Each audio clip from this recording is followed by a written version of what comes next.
అందరికీ నమస్కారం. Welcome to my channel.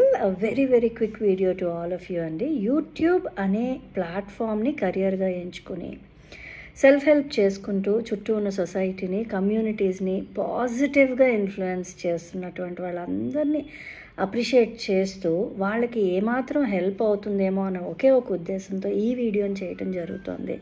మనం ఇప్పుడు చూసుకున్నట్టయితే యూట్యూబ్ అనేది ఒక చాలా వైడ్ ప్లాట్ఫాము, ఒక పెద్ద సెన్సేషన్. ఏ వయసు వాళ్ళని చూసినా, ఏ జనరేషన్ని చూసినా, ఏ ప్రాంతం వాళ్ళని చూసినా, ఏ దేశం వాళ్ళని చూసినా యూట్యూబ్ పట్టుకునే వాళ్ళు కాలక్షేపం చేయటం జరుగుతుంది. లేకపోతే ఇన్ఫర్మేషన్, సోర్స్ ఆఫ్ ఇన్ఫర్మేషన్ అవనివ్వండి, లేకపోతే నాలెడ్జ్ షేరింగ్ అవనివ్వండి, ఏదైనా కానీ YouTube is the only platform అయిపోయింది. It's such a biggest sensation. So ఈ యూట్యూబ్లో ఏమవుతుందంటే రకరకాల వీడియోస్ మన ముందుకు రావటం జరుగుతున్నాయి. అందులో ఎస్పెషల్లీ మీరు కంపేర్ చేసుకున్నట్టయితే కనుక అబ్సీన్ అండ్ వల్గర్ వీడియోస్ కొన్ని అయితే చాలా ప్యూర్ ఇంటెన్షన్తో, చాలా ఆనెస్ట్గా, చాలా మంచి వీడియోస్, మ్యూజిక్ అండ్ ఫైన్ ఆర్ట్స్కి సంబంధించిన వీడియోస్ అవనివ్వండి, హెల్త్కి సంబంధించినవి అవనివ్వండి, ఎనీథింగ్ మనకు ఉపయోగపడే చాలా మంచి వీడియోస్ వస్తున్నాయి. అయితే మీరు నోటీస్ చేస్తే కనుక అబ్సీన్ అండ్ వల్గర్ వీడియోస్కి ఉండేటువంటి వ్యూవర్షిప్ నిజంగా సిన్సియర్గా, ఆనెస్ట్గా మంచి వీడియోస్ని మన ముందుకు తీసుకొని వద్దాము అని అనుకుని చేస్తున్న వీడియోస్కి వేటికి ఉండదు. దీని అంతటికీ కారణం ఏంటంటే యూట్యూబ్ యాక్టివిటీ వల్ల యూట్యూబ్ ఆల్గోరిథము మన వీడియోస్ని బూస్ట్ చేసి యూట్యూబ్ ప్రమోట్ చేయటం జరుగుతుందన్నమాట. దీని అంతటికీ కూడా కమెంట్, లైక్, షేర్ ఈ మూడు విషయాలు చాలా key factors, key role play చేస్తాయి. ఎప్పుడైనా సరే మనం కమెంట్, లైక్ అండ్ షేర్ చేస్తున్నప్పుడు ఆ యూట్యూబ్ యాక్టివిటీ పెరిగి ఏఐ, ఆర్టిఫిషియల్ ఇంటెలిజెన్స్ ద్వారా యాక్టివిటీ అసెస్మెంట్ జరిగి యూట్యూబ్ ఆల్గోరిథంలోకి మనం అప్లోడ్ చేసినటువంటి వీడియో వెళ్ళి అది సెల్ఫ్ బూస్ట్ అయ్యి జనాల్లోకి ప్రమోట్ అవ్వబడుతుంది. సో మనకి హ్యూమన్ సైకాలజీ ప్రకారం ఏం జరుగుతుందంటే ఒక వ్యక్తి మీద కానీ, సిచ్యువేషన్ మీద కానీ మనకి కోపం, ఇంపేషన్స్, హేట్రెడ్ ఉన్నప్పుడు దాన్ని ఇమ్మీడియట్గా వ్యక్తపరిచేయాలని అనిపిస్తూ ఉంటుంది. అదే ఒక వీడియో, ఒక మనిషి మీద కానీ, ఒక సిచ్యువేషన్ మీద కానీ మనకు ప్రేమ కలిగినప్పుడు ఆ అడ్మిరేషన్ని మనం బయటికి వ్యక్తపరచలేము. ఎందుకంటే మన హార్ట్ ఎప్పుడైనా సరే మన మనసు అండి హేట్రెడ్ని మొయ్యలేదన్నమాట. సో అది వెంటనే బయటికి కక్కేసుకోవాలి. కోపాన్ని మొయ్యలేదు.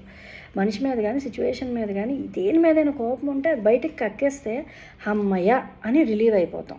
వేరేస్ ప్రేమ, అభిమానం, అడ్మిరేషను, రెస్పెక్ట్ ఇలాంటివన్నీ కూడా మనసులోనే ఉంచుకుంటాం. ఎందుకు? మన హార్ట్ ప్రేమని, అభిమానాన్ని, రెస్పెక్ట్ని ఎంతైనా మొయ్యగలదు కాబట్టి.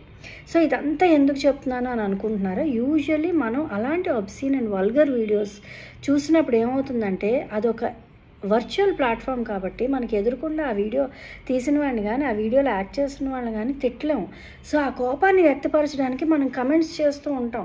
నీకు సిగ్గు లేదా, నీకు బుద్ధి లేదా, ఇలాంటి వీడియోలు తీసావేంటి, లేదా డిస్లైక్ బటన్ నొక్కుతూ ఉంటాం. లేదంటే ఈ వీడియోని 10 మందికి షేర్ చేసి చూడండి ఎంత చండాలంగా తీశారో అని చెప్తూ ఉంటాం. So YouTube activity assessment artificial intelligence ద్వారా జరుగుతుంది కాబట్టి టెక్నాలజీకి ఎమోషన్స్ ఉండవు.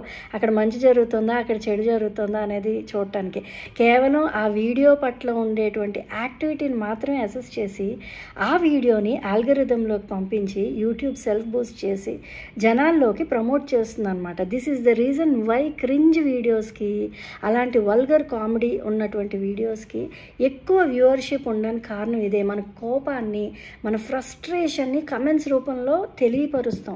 తద్వారా యాక్టివిటీ అనేది పెరిగిపోయి ఆ వీడియో ఆల్గోరిథంలోకి వెళ్ళిపోతుంది అనమాట. వేరేజ్ ఒక మంచి వీడియో చూసినప్పుడు ఒక మంచి ఫీల్తో మనం ఆ వీడియోని క్లోజ్ చేస్తాం తప్పితే ఆ అభిమానాన్ని, ఆ అడ్మిరేషన్ని కమెంట్స్ రూపంలో మనం వ్యక్తపరచం. ఎందుకంటే ఇట్స్ అ ప్లెజెంట్ ఫీలింగ్, మన హార్ట్లోనే ఉంచుకోవాలి అని అనుకుంటాం అనమాట.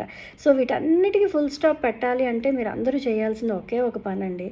నిజంగా మంచి వీడియోస్ మీ ముందుకు వస్తే కనుక మనస్ఫూర్తిగా కిందన కమెంట్ చేసో, లైక్ చేసో, షేర్ చేసో ఆ వీడియోని ప్రమోట్ చేయడానికి మీరు కొంచెం హెల్ప్ చేయండి. దానివల్ల ఏమవుతుందంటే ఇలాంటి మంచి మంచి వీడియోస్ అన్నీ జనాల్లోకి వెళ్ళి వ్యూవర్షిప్ పెరుగుతుంది. వేరేజ్ అలాంటి వల్గర్ వీడియోస్ ఏమైనా చూసినప్పుడు మాత్రం యాక్టివిటీని పెంచకండి. అంటే మీ ఫ్రస్ట్రేషన్ని కామెంట్స్లో కానీ ఇంకెక్కడైనా కానీ వ్యక్తపరిచి దాన్ని షేర్ చేసి డిస్లైక్ బటన్ ప్రెస్ చేసి ఆ వీడియోని ప్రమోట్ చేయకండి. ఇలా చేయటం వల్ల ఆ వీడియోకి తక్కువ వ్యూవర్షిప్ అనేది ఉంటుందన్నమాట. అంటే అలాంటి వీడియోస్ ఆల్గరిథంలోకి వెళ్ళవు, సెల్ఫ్ బూస్ట్ అవ్వవు, ప్రమోట్ అవ్వవు. As simple as that. నేను చెప్పింది మీకు అందరికీ అర్థమైంది అనుకుంటాను. I hope you all like this video. దయచేసి మంచి మంచి వీడియోస్ని సపోర్ట్ చేయాలి అనుకుంటే కొంచెం టైం తీసుకుని కమెంట్ చేయండి. మీకు కమెంట్ చేయడం రాకపోతే అట్లీస్ట్ ఒక ఫుల్ స్టాప్ అయినా పెట్టండి. లేదంటే ఇమోజీస్ ఉంటాయి కదా, ఏదో ఒక ఇమోజీ పెట్టి ఆ వీడియోని ప్రమోట్ చేయండి. That is the only way you can show some love and respect to good content. అదే మీకు నచ్చలేదనుకోండి, అసలు ఆ వీడియో పట్ల మీరు యూ జస్ట్ డోంట్ కేర్. ఆ వీడియోని కమెంట్ చేసి వీళ్ళని తిడదామనే ప్రయత్నం మాత్రం చేయకండి. అలా చేయటం వల్లే అది ఆల్గరిథంలోకి వెళ్ళిపోయి దానికి ఎక్కువ వ్యూవర్షిప్ ఉంటుందన్నమాట.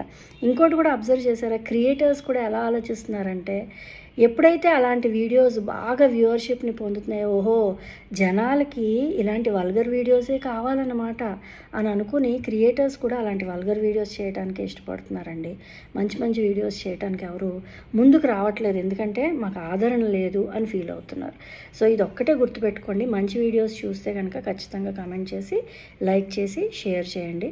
మీకు ఆ వీడియో నచ్చలేదు, అబ్సినిటీ ఎక్కువ ఉంది, వల్గారిటీ ఎక్కువ ఉంది అని అనుకుంటే మాత్రం ఆ వీడియోని అస్సలు యాక్టివ్ చేయకండి. కమెంట్ చేయొద్దు, లైక్లు డిస్లైక్లు చేయొద్దు, షేర్ చేయొద్దు. ఇది ఒక్కటే మీరు చేయగలండి. Hope you like this video. Thank you so much for watching. Please like, comment and share this video. ఓకేనా?